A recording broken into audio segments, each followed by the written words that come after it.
सबों को जय यीशु। आगमन का चौथा रविवार ईश्वरीय प्रेम को इसकी पराकाष्ठा पर प्रकट करता है।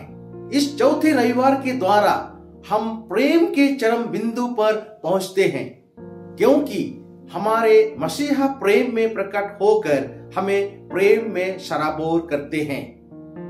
आज नबी इसायास के द्वारा सर्वशक्तिमान ईश्वर पूरे संसार, विश्व और कलीसिया तथा आपके और मेरे लिए एक अद्भुत संदेश देते हैं। इस अनोखे संदेश में दूत कहते हैं, देखो एक कुंवारी गर्भवती होगी और पुत्र प्रसव करेगी और उसका नाम इम्मानुएल रखा जाएगा, जिसका अर्थ है ईश्वर हमारे साथ है।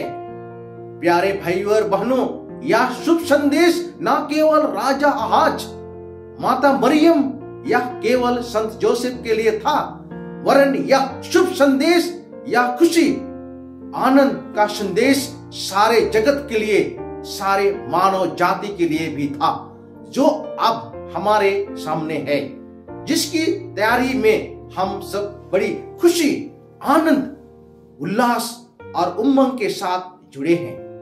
आखिर इस संदेश की विशेषता क्या है? एक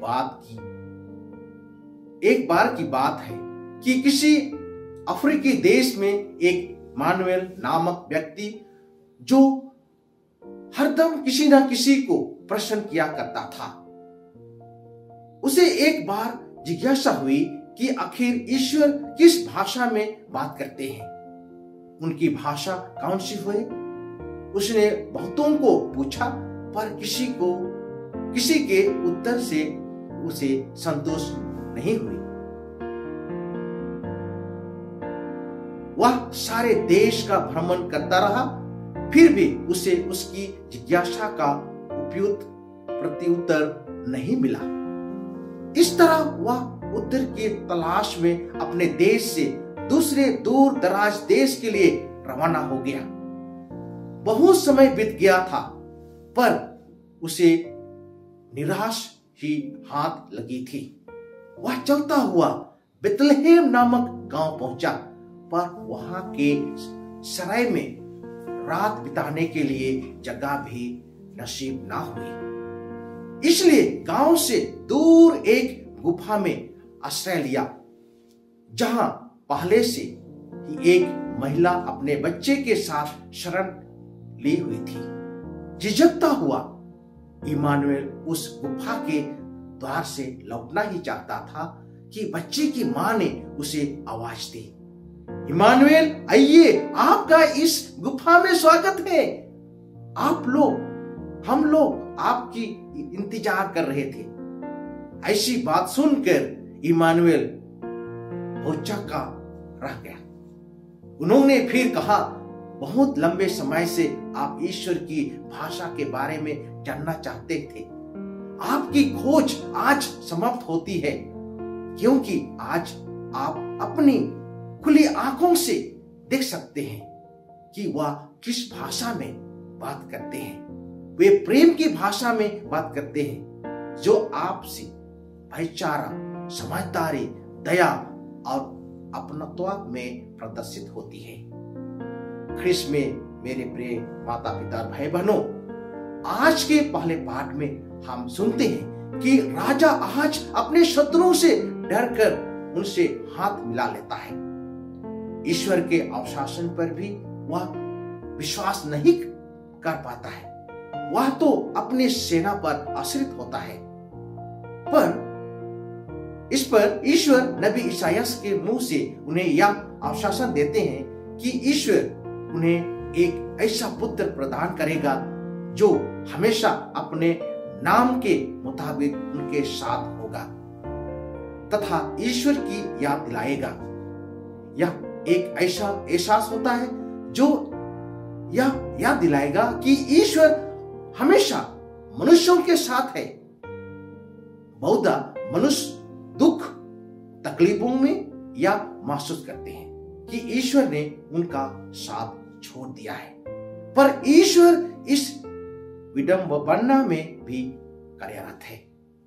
इसी बात को पुनः संत मत्ती जोर देते हुए कहते हैं कि इमानुएल एक कुंवारी पुत्र को जनेगी जिसका नाम इमानुएल होगा, अर्थात ईश्वर हमारे साथ है। संत पौलुस अतः रोमियो को धर्म ग्रंथ से जुड़े रहने तथा ईश्वर पर अपनी आस्था बनाए रखने का आमंत्रण देते हैं, विशेषकर उन अवसरों पर जब परिस्थितियां उनकी आशाओं के प्रतिकूल हो।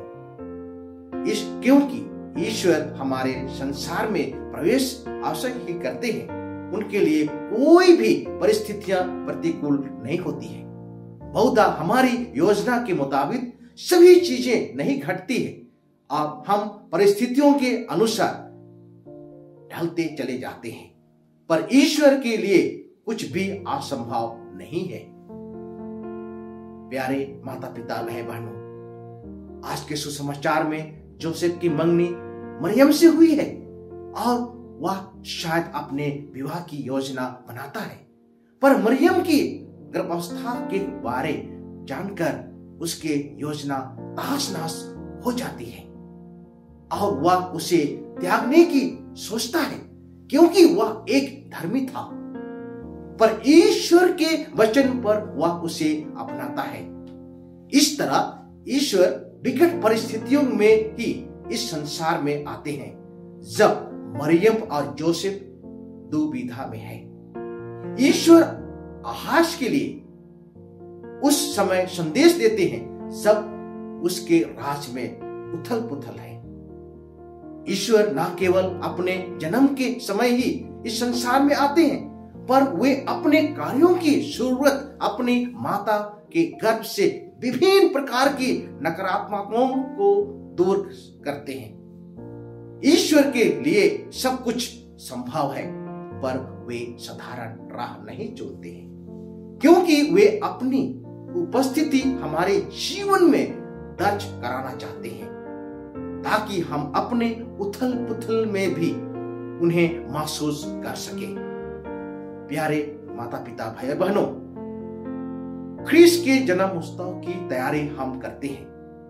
यह एक ऐसा अवसर है जहां हमें याद दिलाने का प्रयास किया जाता है कि हम पूर्ण रूप से विश्वास करें कि ईश्वर सदा हमारे साथ है, और यही एक वजह हो सकती है कि हम उन्हें अपना प्यार दे सके। कहानी के इमानुएल ने ईश्वर की भाषा को समझा था, क्योंकि उसने अपनी आवश्यकताओं में किसी के अपनत्व को पाया था। क्या हम अपनी परिस्थितियों में ईश्वर की सहानुभूति को महसूस किया है? यूं तो ईश्वर हमारे साथ विभिन्न रूपों में आते हैं, पर विशेष रूप से वे हमारे जीवन में उन लोगों या उन परिस्थितियों के रूप में आते हैं जिनको हम अपने जीवन में महत्व नहीं देते। सब कुछ अपने जानना पहचानना लगता है, पर आगमन का यह रविवार हमें यह आह्वान करता है कि हम इन्हीं में ईश्वर को देखने का प्रयास करें। बहुधा हमारे जीवन में हमारे माता पिता, बाल बच्चे, भाई बहन, नाते रिश्तेदार कुछ मानिए नहीं रखते, क्योंकि ईश्वर को हम इन्हीं में जन्म लेने ही नहीं देते। हम उन्हें अपने साथ रहने ही नहीं देते। तो ईश्वर कैसे हमारे साथ है? मनन करें।